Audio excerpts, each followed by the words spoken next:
नहमदुहु व नुसल्ली व नुसल्लिमु अला रसूलिहिल करीम अम्मा बाद फ़ाऊज़ु बिल्लाहि मिनश शैतानिर रजीम बिस्मिल्लाहिर रहमानिर रहीम। मेराजुन नबी सल्लल्लाहु तआला अलैहि वसल्लम के हवाले से चंद हदीस मुबारका का मफ़हूम आपके सामने पेश करूँगा। हुज़ूर सरवर कौनैन ने मेराज की शब चंद ऐसे मुशाहिदात किए जो उम्मत के लिए बायस सबक और बायस दरस है, और पूरी उम्मत को इनसे आगाह किया ताकि अगर उम्मत के अंदर ऐसी बुराइयां पाई जाती हैं तो वो उन अजाबों को सामने रखते हुए उन बुराइयों से जो वो तौबा कर लें और अपने आप को उन बुराइयों से दूर रखें। इन मुशाहिदात को मुख्तलिफ कुतुब हदीस के अंदर जो वो ये मुंतशिर हैं, जिनमें दलाइलुन नबुव्वा है और इसी तरीके से मजमुअ ज़वाइर है और जमुल फ़वाइद और दीगर कई कुतुब हैं, तफसीर इब्न कसीर के अंदर भी है, ये हदीस मुबारका मौजूद हैं। नबी अलैहिस्सलाम ने मेराज की शब कुछ लोगों को देखा कि जिनके होंठों को कैंचियों से काटा जा रहा है।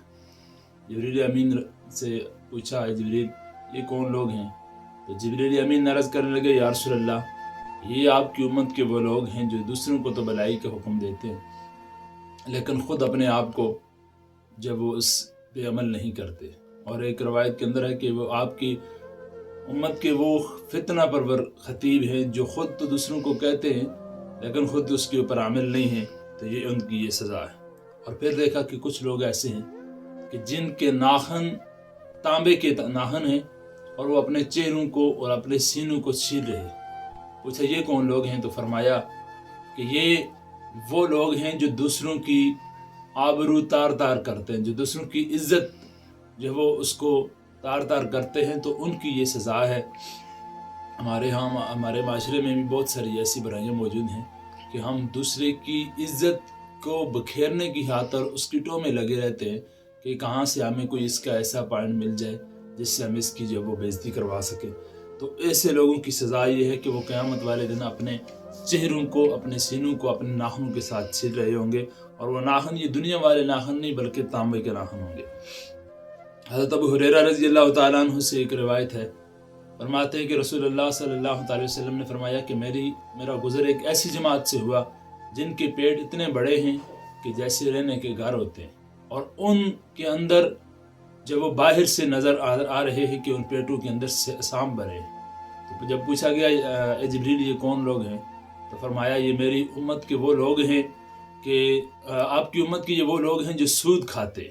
सूद खोरों का ये अंजाम है कि उनके पेटों के अंदर सांप पड़े होते हैं। और इसी शबे मेराज के अंदर अब्दुल्ला बिन मसूद फरमाते हैं कि उन मुशाहिदात में से और उन चीज़ों में से एक नबी अलैहिस्सलाम ने यह भी फरमाई कि मेरा गुज़र जिस भी जो है वो फरिश्तों की जमात से होता तो मुझे ये पैगाम देते कि अल्लाह के रसूल, आप अपनी उम्मत को पचने लगवाने का हुक्म दें, हजामत का हुक्म दें कि वो पचने लगवाएं।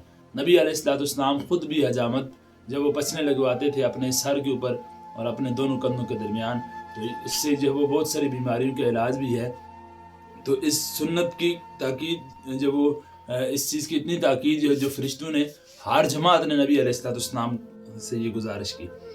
उसके बाद नबी अलैहिस्सलाम ने देखा कि कुछ लोग ऐसे हैं एक ही दिन में वो कुछ बिजाई करते हैं और एक ही दिन में उनकी फसल पक के तैयार होती है और फिर उसको काट लेते हैं, फिर से बिजाई करते हैं, फिर फसल तैयार होती है, फिर काट लेते हैं।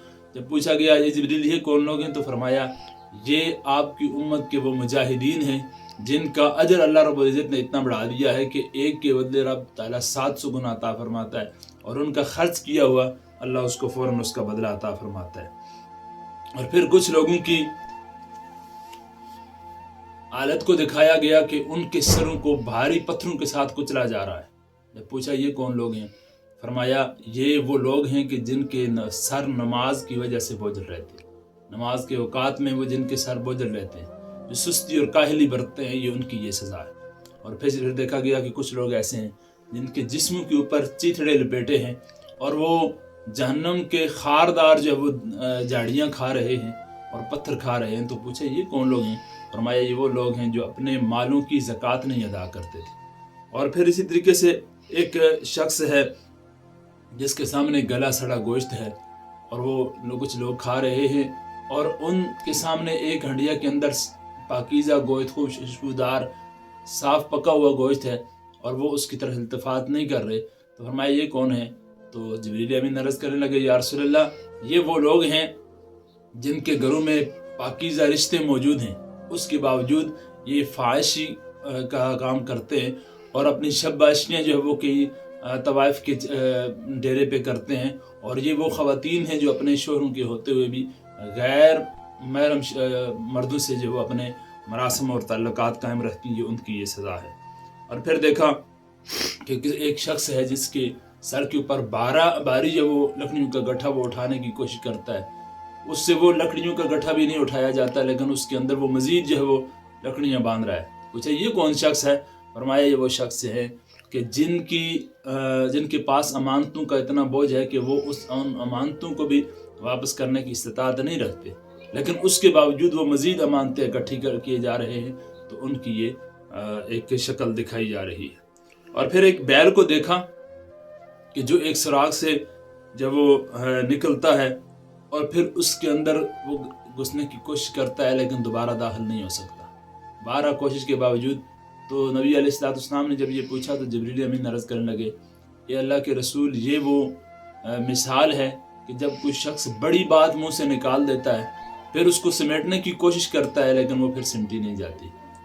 موجودہ دور کے اندر بھی دیکھ لیں، سوشل میڈیا کا دور ہے، جہاں پہ ایک بات منہ سے غلط نکل گئی، ایک لفظ بے ادبی کا نکل گیا، گستاخی کا نکل گیا، پھر اس کے اوپر ہزار معافیاں کیوں نہ مانگ لے، نہ جانے وہ بات شیئر ہوتی کہاں تک وہ پہنچ جائے گی، کن لوگوں کے جو وہ اکاؤنٹس کے اندر وہ سیو ہو جائے گی، کن لوگوں کے پاس میموری میں وہ سیو ہو جائے گی، وہ اس کی معافی کہاں تک پہنچے گی، 1 لاکھ 2 لاکھ ملین کے اندر یا بلین کے اندر اس کی معافی لوگوں تک پہنچ سکے گی، لیکن دنیا کے اوپر سوشل میڈیا یوز کرنے والوں کی تعداد ملین بھی نہیں بلکہ ٹریلین کے اندر پہنچ چکی ہے۔ اس لیے ہمیں اپنے منہ سے وہ بات نہیں نکالنی چاہیے جس کو ہم سمیٹ نہ سکیں۔ تو یہ جتنے بھی مشاہدات تھے یہ امت کے لیے ایک درس تھے، ایک نشانی تھی۔ اگر ایسا کوئی عمل کسی کے اندر موجود ہے، ایسی بری خصلت موجود ہے، تو اس کو قیامت والے دن ایسی ہی سزا ملے گی۔ اللہ ہم سب کو نبی علیہ السلام کے صدقے سے ایسی بری عادات سے محفوظ رکھے اور قیامت والے دن حضور کے سامنے رسوائی سے اللہ تعالی ہماری حفاظت فرمائے۔ وآخر دعوانا ان الحمدللہ رب العالمین۔